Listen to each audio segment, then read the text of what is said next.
having worked on bortezomib, which more than 20 years ago it seems now, was the first drug ever approved for mantle cell lymphoma.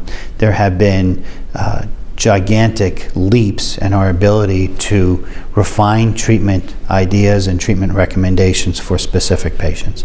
And I think one of the big advances we made came biologically, and that was recognizing that mantle cell is not one disease. And many of the studies we do, even the more recent ones still, tend to lump all patients into a pot. But increasingly we recognize that the proliferative rate, or Ki67, is an important determinant for many patients. And patients with very aggressive disease might benefit from more aggressive therapy up front versus patients with less aggressive disease. Maybe we can take a more conservative approach like we're used to using in patients with indolent follicular lymphoma and others.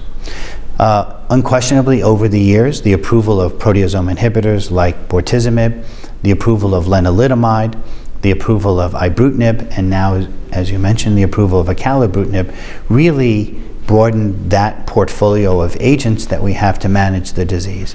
We still don't know a lot about how these agents work as a function of that biological context. But that being said, acalabrutinib is a next generation BTK inhibitor. And we know the data from ibrutinib is highly favorable, all the data published by Michael Wang and others.